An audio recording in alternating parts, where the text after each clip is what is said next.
প্রিয় দর্শক, আপনাদের ভালোবাসা আসলাম এক অসহায় মেয়ের কাছে। আমরা শুনবো তার জীবন কাহিনী। আসসালামু আলাইকুম। ওয়ালাইকুম আসসালাম। আসসালামু আলাইকুম। ওয়ালাইকুম আসসালাম। ছোট্ট আপু, কেমন আছো? আপনাদের ভালো আছে? বয়সটা একটু জোরে দিও, আমাদের দর্শক বন্ধু শুনতে পায় না, তো এই জন্য একটু বয়সটা জোরে দিও। যাই হোক, তোমার নামটা আরেকবার জানতে পারি? আমার নাম মাহি। মাহি। তোমার দেশে বাড়ি? চট্টগ্রাম। চট্টগ্রাম। এর আগেও তো তোমার ভিডিও করা হয়েছে না? জি। তোমার আব্বা অসুস্থ ছিল, হুম। অসুস্থ কি একটু ভালো হয়েছে? অসুস্থ একটু ভালো হয়েছে, কিন্তু আগে তো রেগুলার দোকানে যাইতো, কিন্তু এখন রেগুলার দোকানে যাইতে পারে না, বাট সপ্তাহের মধ্যে 3 দিন যাইতে পারে। ও, আর রেগুলার যেতে পারে না, এত অসুস্থ? জি। তাহলে তো খুব খারাপ, বাজে অবস্থা না? হ্যাঁ। এখন তুমি কি চিন্তা ভাবনা করতেছো? কোনো দর্শক বন্ধুদের কাছে কি তুমি সহযোগিতা চাও, না বিয়ের সাথে বসতে চাও, কোনটা? সহযোগিতা মানুষ করবে ততক্ষণ যতক্ষণ নিজের স্বার্থ না শেষ হবে। নিজের স্বার্থ শেষ হয়ে গেলে না সহযোগিতা বন্ধ হয়ে যাবে। তো আমি ওরকম স্বার্থ চাই না। আমি চাই একজন ভালো মনের মানুষ যে সারা জীবন আমার এই স্বার্থ ছাড়াই আমার পাশে থাকবে। আচ্ছা, যাই হোক, তোমার বাবা যে অসুস্থ, এখন তোমাকে বিয়ে করলে কি তোমার আব্বার দায়িত্ব নিতে হবে তাকে চিকিৎসার জন্য? আমাকে বিয়ে করলে আমার আব্বুর চিকিৎসার দায়িত্ব সে যদি নিতে চায় নিজে থেকে তাহলে নিতে পারে, কিন্তু জোড়া মানে কোনো জোর জবরদস্ত নাই, সে মন থেকে যদি মনে করে যে আমি কিছু দেই, জি, কিছু হেল্প করি হ্যাঁ ওইটা পারবে। ভালোবাসার ক্ষেত্রে, এটা পারবে, কিন্তু জোর জবরদস্ত নাই বা তার উপর কোনো অধিকার নেই নাকি? জি। সে তার মন খুশিভাবে যদি সে দায়িত্ব পালন করে বা সে নেয়, তাহলে কোনো আপত্তি নেই, এই তো। এখন তোমার চেহারা সুন্দর, তোমার বয়স 18+, এর আগেও ভিডিওতে বলা হয়েছে। এখন এই হয়তো 2, 4, 5, 10টা 20টা ভিডিও করেছো না? জি। না ভুল বললাম? আরো বেশি হতে পারে। আরো বেশিও হতে পারে, আমাদের কাছে তো করছো। যাই হোক, এখন তো কোনো সাড়া পাওনি, কেউ সাড়া দেয়নি? না, সারা পাইছি, কিন্তু যে ওরকম বলছে যে বিয়ে করবো, ফোন কিনে দিব, কিন্তু ইয়ার পরে আসলে 2-3 দিন গেলে বলক দিয়ে দেয়, আর কথা মানে যোগাযোগ করে না, ফোন কিনে দেয় না, বিয়ে করে না। ওইগুলো শুধু ফান করে, যে শুধু মানে ফান করে। অসহায় মেয়েদের নিয়ে খেলে, তারা সিনেমিনি খেলে নাকি? তাহলে তুমি চাচ্ছ যে একটু ভালো মনের মানুষ, যেমন আমার ফ্যামিলিটা একটু আশ্বস্ত হয় বা একটু শান্তি পায়, আমি যেন একটু বিয়ের সাথে বসে তার সাথে জীবন সংসারটা গড়ে তুলতে পারি, এই তো। জি।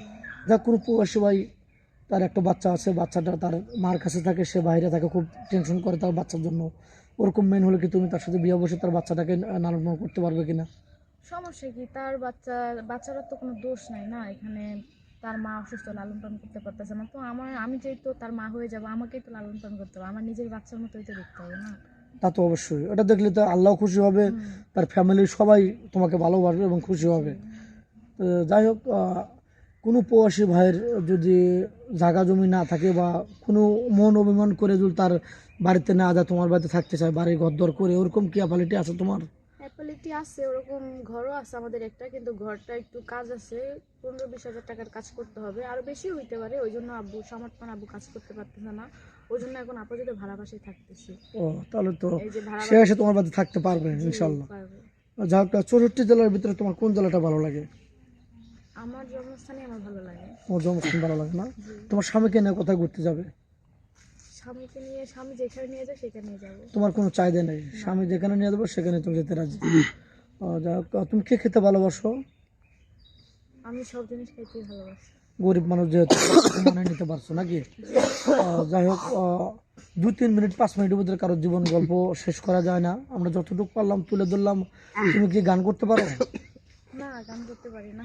গান করতে পারো না, শেখো নাই না? না। আর পড়াশোনা তো হুম। এসএসসি পাস, না এসএসসি পাস করছো না? জি। তো অনেক পড়াশোনা করছো মোটামুটি, যেহেতু গরিব। তোমার কি পড়াশোনা আরো ইচ্ছা ছিল না? ইচ্ছা তো সবারই থাকে পড়াশোনা করে একদিন কিছু একটা হওয়ার, কিন্তু আমারও ইচ্ছা ছিল, কিন্তু আমার তো সামর্থ্য নাই, তাই এই আমি জন্য দিতে করতে পারি পারো নাই। নি।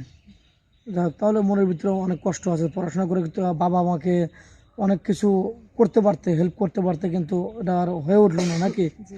তোমার স্বামী যদি তোমাকে বিয়ে শাদী করে স্কুলে ভর্তি করে দেয়, তুমি কি করবে? তাহলে তো আমার জন্য পড়াশোনা করবে না? হ্যাঁ খুশির খবর, আমি পড়াশোনা করতে রাজি আছি, সমস্যা নেই আমার। পড়াশোনা তুমি চালিয়ে যাবে? জি। যাই হোক, তোমার ফোন নাম্বারটা স্ক্রিনে দিয়ে দাও, আর লং করতে চাচ্ছি না ভিডিওটা। আমার কোনো ফোন নাই। তোমার কোনো ফোন নেই? না। এখনো ফোন কেন নেই নাকি? না। তো যাই হোক, সুপ্রিয় দর্শক, আপনাদের মূল্যবান সময় আমরা নষ্ট করতে চাই না। মেয়েটা কোনো ফোন নেই, আমাদের নাম্বার দেওয়া থাকবে, কেউ ভিডিও কল দেবেন না, ভিডিও কল দিলে ব্লক করতে বাধ্য হবো। ভালো থাকবেন, সুস্থ থাকবেন, মেয়েটার জন্য দোয়া করবেন, সে যেন একটু ভালো স্বামী পায়। এই বলে শেষ করে দিচ্ছি। আল্লাহ হাফেজ।